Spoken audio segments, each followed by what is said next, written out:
dipersembahkan oleh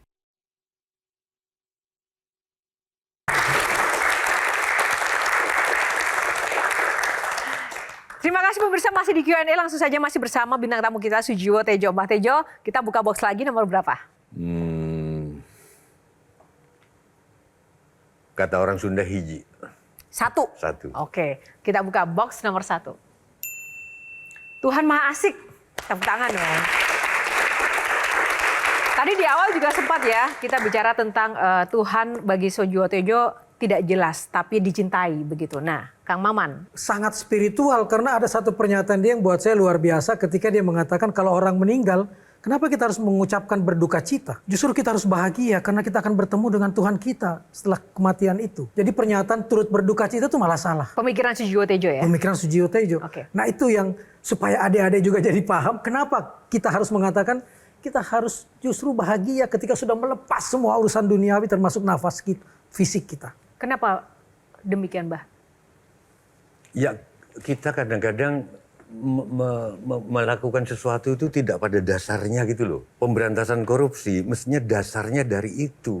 Kalau ada orang meninggal jangan diucapin duka cita. Karena di balik ucapan duka cita adalah pemberhalaan pada dunia. Bahwa dunia ini segala sesuatu. Sehingga kalau mati harus ditangisi. Karena dunia segala sesuatu, maka hidup harus jor-joran. Kaitan dengan korupsi tadi? Kaitannya, kalau setiap orang nanti cuma mengucapkan innalillahi wa inna ilaihi roji'un, yang tidak ada urusan sama duka cita, itu artinya dari Tuhan kembali ke Tuhan. Hidup jadi enteng, nggak punya juga nggak, memang jatahnya 30 juta, sebulannya 30, nggak usah nyari 30 sama korup. Hidup sementara, yang sana. Tapi sudah terlanjur digembar-gemborkan narasi kita, kekejaman naratif, selamat ikut berduka cita, berduka. Orang menganggap dunia ini segala sesuatu. Dan sorry Kang Maman, sebetulnya bukan pemikiranku sendiri. Karena aku kebudayaan, jadi ambil dari kebudayaan. Orang Batak nyanyi-nyanyi, orang Toraja nari. Orang Jawa itu dulu nggak ada tradisi pakai hitam-hitam, Zer. Nggak tahu dari mana itu. Pakai baju warna-warni. Dan kita tanah makam juga nggak pakai duka. Nah gitu loh maksudku. Jadi Tuhan Maha Asik, kira-kira bukunya Intira Lain menulis itu. Oke, Shirley? Mbah, sependek yang Shirley tahu, Mbah, ada 3 kebiasaan Mbah Tejo yang paling anti, Mbah Tejo paling nggak suka 3 hal ini. Yang pertama adalah main HP saat ngobrol.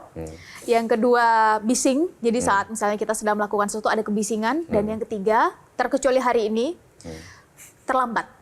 Jadi Mbah sangat disiplin. Nggak apa-apa Shirley, ini baru sekali nih Mbah Tejo telat ya. Iya. Jadi 3 hal ini kalau terjadi Mbah itu bisa marah. Pertanyaan Shirley adalah, ada apa dengan 3 kebiasaan ini Mbah? Dan kalau boleh Shirley panjangkan sedikit, 3 kebiasaan ini berimpak apa pada kemajuan satu bangsa? Apa pesannya untuk kami anak muda tentang 3 kebiasaan ini? Di Al-Quran yang banyak disebut itu adab, tingkah laku. Nah makanya aku nggak suka sama orang HP. Pertama, nggak enak sih, terutama untuk di akad nikah. Pak Nazaruddin Umar bilang ke aku sebelum jadi menteri, mendatangi akad nikah itu sama nilainya dengan membangun masjid. Masuk akal, berarti sakral kan kalau dia punya keturunan, ya aku pikir sama lah di gereja atau siapa. Tapi akad nikah sekarang jarang yang hikmat, Jo. Semua orang main HP. Dalam hati aku berpikir, sesibuk apa sih kamu waktu akad nikah, bisa nggak sih dengerin itu hikmat tuh saja ijab kabul. Sebetulnya kalau kita itu agamanya bener, kan nggak ada kemiskinan di Indonesia. Ya. Karena orang nggak akan umroh berkali-kali kalau tetangganya lagi sakit atau tetangganya kurang. Gitu loh. Kalau yang terakhir, bising. Aku sering berantem sama istriku gara-gara itu juga.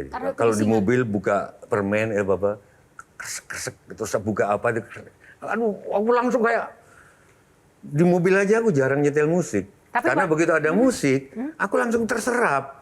Enaknya jadi orang awam itu kan enak. Wah, aku begitu dengar musik nggak bisa jadi orang awam. Aku aduh bagus banget bassnya, kok ke situ ya, mestinya ke sana. Aduh, pecahnya suara, aduh gila. Aku bisa nabrak.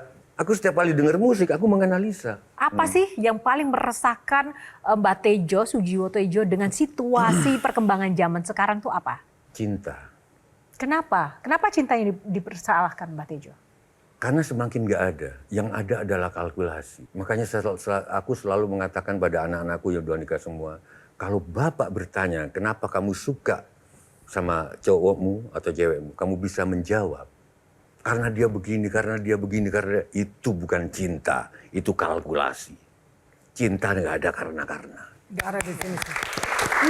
Oke. Nah, tunggu tadi gue belum selesai Saya itu tertarik tentang soal kalkulasi keamanan. tadi. Saya dulu ya. Oke, langsung saja Kang Maman, silakan. Saya setuju soal hidup ini terlalu kalkulatif sifatnya. Sehingga Mas Tejo pernah bilang, yang paling betul-betul kita anggap kafir adalah ketika kita tidak yakin besok masih bisa makan. Berarti kita betul-betul tidak percaya akan janji Tuhan tentang hamparan rezeki yang Oh Dia iya, sudah siapkan. betul. Ya. Nah, sejak itu sebetulnya ada istilah tali jiwo. Aku pernah bilang, menghina Tuhan itu nggak harus membakar kitab sucinya, nggak harus sampai menghina nama nabinya. Oke, besok kau khawatir nggak bisa makan, kamu sudah menghina Tuhan.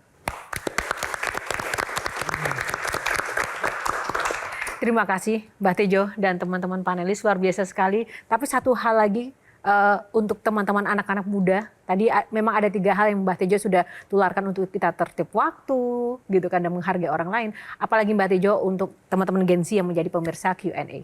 Di dalam wayang, tokoh-tokoh hebat itu justru yang mengalahkan gurunya. Jadi kalau kalian pengen hebat, kalahkan aku. Jangan jadi aku. Kalahkan Sujiwo Tejo. Dalam arti, kamu harus lebih. Thank you. Terima kasih. Terima kasih Mbah Tejo untuk inspirasi pada malam hari ini dan juga tepuk tangan untuk teman-teman panelis sekali lagi.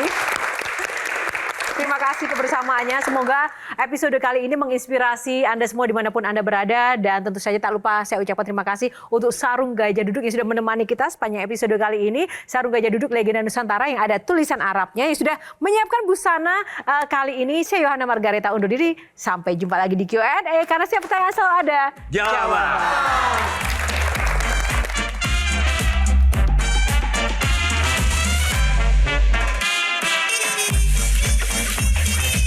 Jelajahi cara baru mendapatkan informasi. Download Metro TV Extend sekarang.